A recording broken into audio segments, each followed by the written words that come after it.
Showtime. Fine. Hello, hello. Welcome to The Short Answer. I am Dr. Sue Morter, founder of Morter Institute for Bioenergetics and Healing. And we are here at the center at this time. Sometimes we're at different locations, sometimes at my home. We're here with an amazing crowd of people that are near and dear to this coursework. And so it's likely to be a rowdy evening at the masterclass tonight, I sense. And that will be following us shortly after the short answer. So welcome for those of you that are viewing us for the first time. It is something that we get together every month and do, and it is my great pleasure to bring to you ideas, concepts, traditional information from ancient wisdom, as well as information from modern technology and new thought, all combined in one conversation. What we do after the short answer is the masterclass, which is an hour-long process where we ask a bunch of questions and we put them all on a board in picture form, and then I answer all the questions at once. And the reason for that is that I want us to understand that there's really only one thing happening in the course of your life. Only, ever. One thing. It's one story that is unfolding. And that story has a theme. And that theme is that you are to awaken to your magnificence in this life. And so what we do is we end up walking through life, living in a manner that there are more people trying to get in here, and the whole crowd is going, go to the other door. And it's not distracting at all. What is going on here? So what I'm doing is in the master class, kind of just trying to demonstrate and illustrate that really we don't have as many questions as we think we have. And I want us to come to that knowingness on an experiential level. So there's kind of multiple things happening in that class all at the same time. So if you are a gold member, of course, you'll click into that and join us. And if you are a silver member, then there's something located on the page on your computer that you can click on and hook in with us at 8 o'clock. So we'll be finished in time for you to get that orchestrated, and then we'll dig in, all right? And a couple of announcements I wanted to make. There are several things happening. If you follow our calendar at all, it's kind of smoking all the time because we are packing, traveling, teaching, or traveling and unpacking, and then repacking and traveling and teaching pretty much all the time. And it has kind of unfolded as a life purpose unfolds. It's been an amazing journey and something that I so enjoy. Welcome. Glad you made it in the other door. Welcome, my dear. Nice to see you. It's been a while. Yeah. So what we get to do then is I'm going to share with you a few of the things that we're doing. What I know is that tomorrow I start a certification program, and it's 4 days of the final of a year-long study program where people are learning how to facilitate the conversations that we have in the Energy Codes coursework, and something that I'm dearly thrilled to be doing. And then shortly after that, I leave for Los Angeles and doing a focused care treatment session in between the two, and then head for Los Angeles for about 3 weeks, where we have 4 or 5 different programs that we're putting on in the Redondo Beach area, as well as near the airport, a level 1 and an introductory manifesting course. So if any of you are in that area and or know people in that area that you'd like to hook into this conversation, please feel free to contact us and let us know that, and we'll save a seat, okay? So many things happening. Right after that, I land back in Indianapolis, and then we head to Egypt. We're taking a group of about 50-some people to Egypt at this time, and are very much looking forward to this trip. And an amazing lifetime journey, something that I've known I was going to do since I was a little kid. I just have to share with you a moment. When I was very young, my father had a patient who built him a pyramid. And it was about 2.5, maybe 3 feet at the foot in proportion. And And I saw this pyramid and I like fell in love with it. And I took 2 dining room chairs and had them face each other, and I put this pyramid on top of it, and I climbed underneath this pyramid and kind of lived my whole childhood under it. I played with my dolls under this thing. I did my homework under this thing. I talked on the phone. I watched TV under the. It kind of explains a lot, doesn't it? I have always known that there was a deep resonance there. So at this time is really the first time that I've felt. A couple of years ago, I felt it's time to go. So we're taking a group there. But for those of you that might not be aware, we do Journey Awake excursions where we take people to sacred sites around the planet for the purpose of not only learning about meditation and breath work, not only for purposes of relaxation and coming into a greater consciousness in the course of our lives, but also much more deeply to raise the vibrational frequency of the physical body, not just for healing, but for ultimate activation of the central nervous system in the way that it is truly designed to be being used, which is that of carrying out the circuitry for you to operate as a true creator on this planet. And so we go to sacred sites to put ourselves in the energetics of that while learning about the ancient wisdom there and the cultures that established temples, etc., in these sites. So in November of this year, we'll be going to northern India. For those of you that have had an India interest, it might be time for you to say yes to that. We took a trip to southern India last year and had a fantastic excursion with top-of-the-line guides and buses, and the hotels that we stayed in were much nicer than what I used to stay in when I would go to India years ago, sleeping on the floor in ashrams, not exactly my idea of a 4-star experience. However, it was life transformative, and I get to share those experiences with people during the coursework and on these journeys. So northern India is a wonderful and beautiful itinerary. I'm looking forward to that. It's in November if you're interested in that. It's about mid-November, and we'll be back in time for Thanksgiving and into the holidays again. Speaking of the holy days, I hope that you have all been through a holy experience through November, December, and January, and here we are in February. We have had an immense opportunity in the recent months to truly cultivate a deep presence within ourselves. That's what this holy time of the year is about. And here we are sitting at the culmination of perhaps those of you that have been tuning in are landing at the realization of I kind of do feel a little different. I feel renewed. I feel perhaps like there was some work that was done during this time. I've certainly had a lot of feedback from people and enjoyed conversation about the experiences that people had, not just with their families in the traditional holiday experiences in that way, but at a deep personal, internal, energetic level. I've just been through some focused care programs with people working very intensely and having lovely experiences with being able to cultivate and build circuitry to sustain this new you. And so if you're interested at all in some focused care treatment, it's something I try to do once every 6 weeks or so here at the center in Indianapolis, and it's 3 days where I work with each of you individually multiple times, and we dig in deeply to what's happening and unfolding in your life. So many things that I could just go on and on about. There are many other things happening after I returned from Egypt.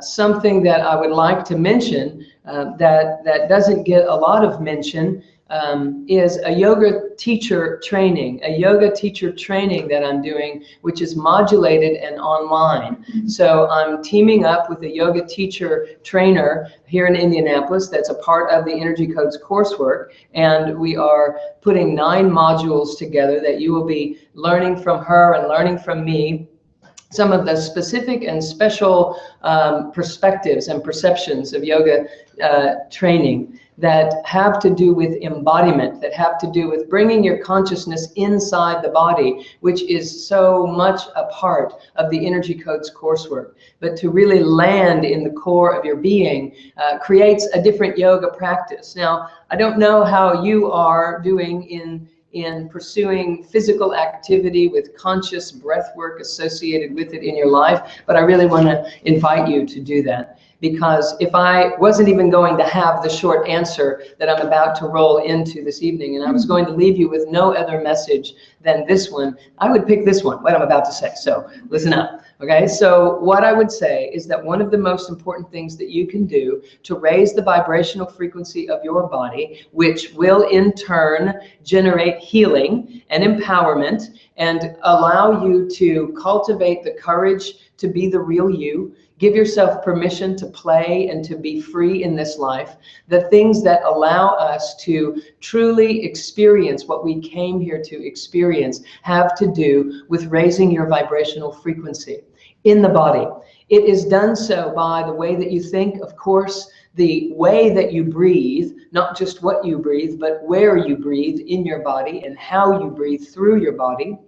It is obviously facilitated by the foods that you eat as well, and it is also enhanced by the amount of rest and the kind of rest that you get, what happens for you during meditation or contemplation, what you do with that moment has everything to do with how much you can raise your vibrational frequency in any given effort. And last but not least, also the kind of exercise that you do, the way that you exercise, what exercise means to you, and how you are implementing all of that collectively at the same time.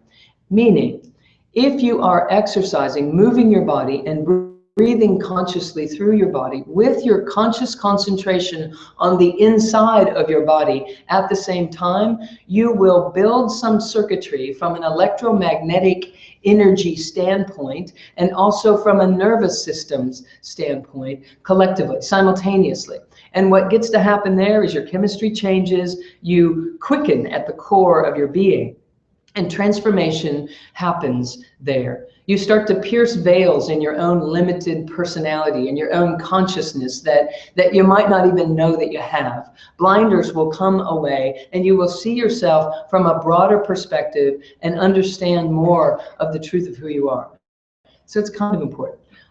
What happens with yoga is that it happens to automatically bring you into those movements and puts your body in to positions that are actually based on sacred geometry. And the sacred geometry happens to, on a physical plane, allow your body to move healing energy through it more easily, more readily, more rapidly, and more poignantly. And so when all of that's happening together, it's a pretty groovy thing. So I have healed a scoliosis in my own system, even growing up with the bioenergetic work that I grew up with. The curvatures unwound themselves in my body because of yoga, because of the principles that I'm teaching in the energy codes, etc. I've had so many people report so many wonderful healing integrations from all of the things that they've read and all of the things that they've studied, simply by taking themselves to a yoga mat on a regular basis and allowing the body to do its thing. Now, the body is built to heal, self-healing, self-regulating, and is also supposed to be self-illuminating, meaning we are generative of our own energetic experience here. We are generative of our own awareness. We are designed to make it so because we're made of creatorship.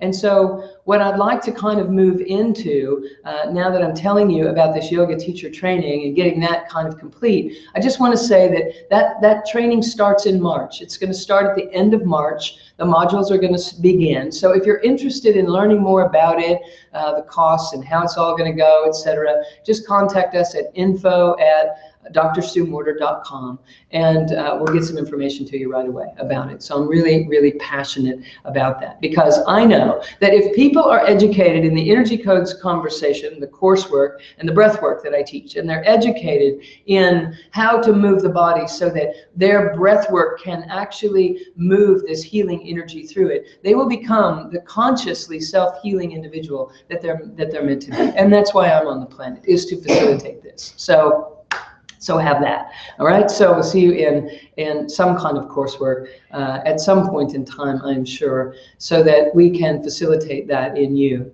All right, so it's time for the short answer, and now it has to even be shorter because I've talked for so long, but that's okay, because it's something that can be summed up pretty succinctly. It's February, and our culture goes into a particular topic in February that is, I don't know why we wait until February to talk about this, but for whatever reason, it's important in February. Do you know what it is? Love. Okay, so it's a full-time topic. It's a 365-day-a-year topic. It's a lifetime topic. I don't know why February, one day in February, gets to carry the trophy for love, but I'm happy we have one day that does. Okay, so it's coming up, and I'd love for us to get the most out of that, just like I am so inspired about people getting the most out of the holidays, out of the holy days. There is something underneath the scenes and behind the scenes and in the Valentine's Day culture or season that we could also be benefiting from. What I know about love is that it is everything. There is nothing that would exist here on this planet if we didn't come through the vibrational frequency of love to get here. Now, what does that mean? As those of you that are students in the energy codes know, that the unified field of consciousness is immense. It's everything. And physical bodies are just compressed energy. So if we start compressing that energy field, that unified field, when we begin compressing it, what begins to happen is a vibration starts to be generated. The moment we start compressing it, it starts to vibrate. Well, that first vibrational frequency is the vibrational tonality that we call love. So when you are in a state of love, you are as close to the unified field as you can possibly be and still be in a body. So let's say this: love is the universal solvent. There is nothing that it cannot dissolve. If you are willing to love into any situation, and this is actually a pretty big invitation, if you're willing to love into every situation, you will set yourself free. It is a guaranteed pathway to self-illumination if you are willing to do it 100%, no exceptions. That there is nothing that you don't end up loving sooner rather than later, particularly when it's challenging. If you can remember that when something surges in your body or something cranks down in your mind and you're contemplating withholding love, or you're contemplating the absence of love, or you're pretty darn sure that it's not here, in any varying degree, if you are willing to commit today, for instance, not saying that you have to, but I'm going to invite you to by the time we're done, and it's coming pretty quickly, so just get ready to commit to loving into something every day between now and Valentine's Day that you have not loved into before. To bring it up, to think about it, to find something to love in the face of it, to find something that you can love because of it, that you might not have known that you were capable of loving had this situation not occurred in your life, or had this circumstance not presented itself. If you're willing to do that, I promise you that by Valentine's Day, what's today? The 3rd? Okay, so we got some time to work with, yeah? We got some practice time, okay? So you have some practice time to work with this. Every day, I'm going to love in physics, and I'm going to teach you how to do this. I'm going to remind you how to do this, that every day you mentally, emotionally, energetically, and physically move into a state of love about it. Particularly, I would encourage you to pick some biggies, because the bigger it is and the more seemingly impossible that sounds to do, the more benefit you will have in the next 11 days, is it? Yeah, 11 days. That's higher math, I need a calculator. So the bigger the better. What are you willing to take on? Well, how much would you like to have that business thing you're thinking about unfold? How much would you like that relationship thing to kind of melt into something more deeply felt or more fluid in some way? How much would you like that ongoing question that you walk with, feeling like there's something more for me? I feel like I'm just on the brink of something. I feel like I'm just about to move through a threshold. I'm on the top of the hill, almost. I'm almost to the top of the hill. How many of you feel like there's something birthing in you? There's something just about to manifest, you know? And I'm looking into the camera and wondering how many hands are going up. Of you guys, how many of you feel like, wow, you know, there's something really juicy going on here, and it's about to unfold? Well, let me share this with you. The reason it feels like it's about to unfold, instead of feeling like it's unfolded, okay, is because we have the circuitry in place for the almost perfect world. We have the circuitry in place for I'm doing better, but I can't, I'm not perfect. I'm just human, right? Now, what I'm interested in sharing with everyone through the Energy Codes coursework is that we're made for more than that.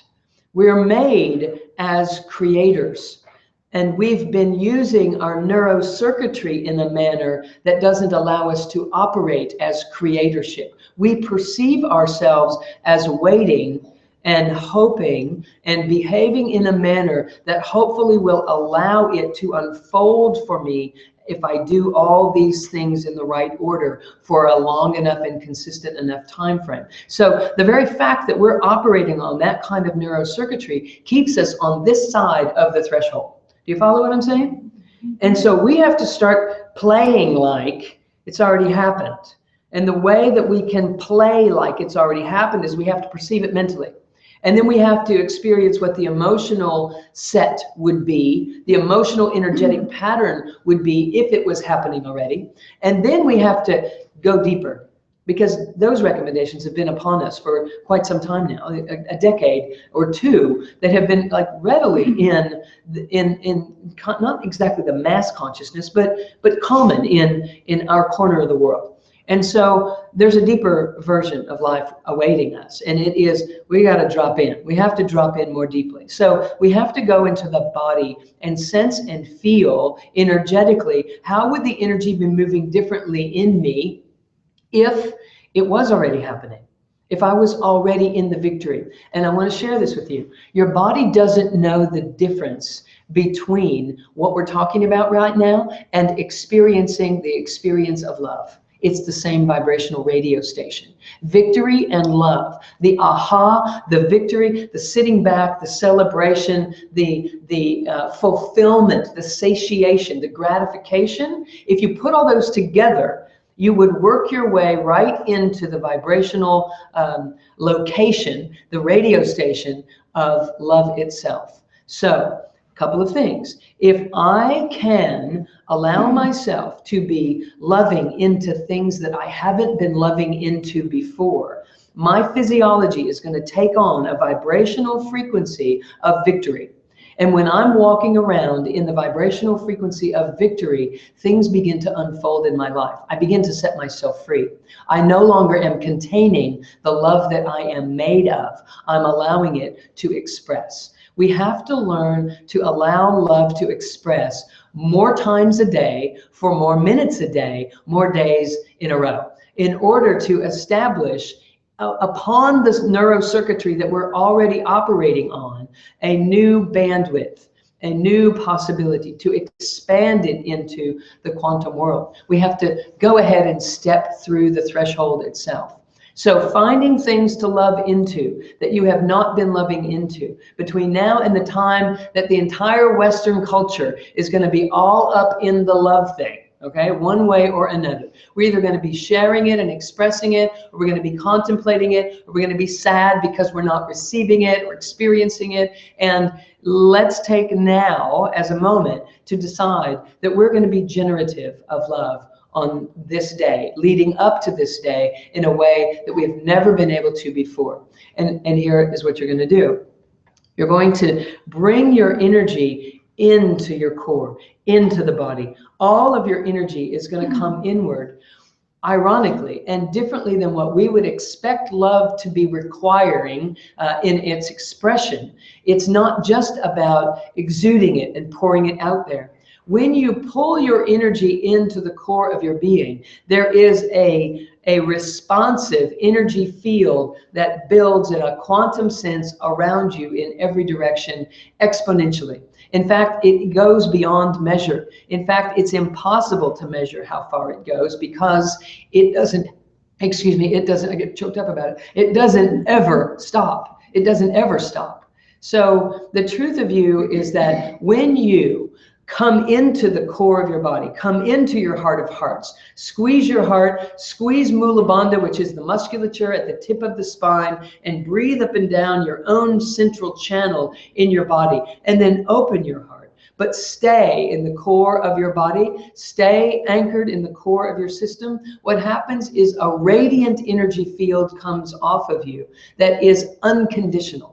That is what will permeate the boundaries that you perceive to exist between you and another. And interestingly, it will permeate the boundaries that other people perceive to have around them, that cause them to feel isolated, that cause them to feel disconnected, and cause them to feel like they're not worthy of or able to accept, perceive, and receive love, the love vibration itself. So this time, let's emit an unconditionality about love. Let's not just pick one beloved. Of course, pick your beloveds, but also translate that energy that you're feeling when you look into the eyes of the one that you love, or you dream of the loves that you have known, or you love the people, the humanity, the consciousness of humanity itself.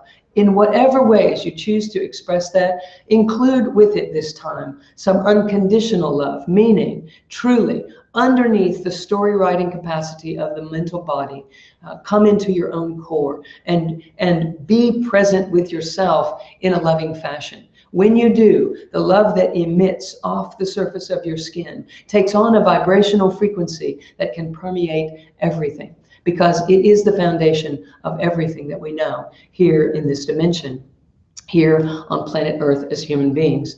We have access to the greatest force known to humanity, and that is the conscious choice of unconditional love. So choose your weapons, pick them wisely, pick them potently.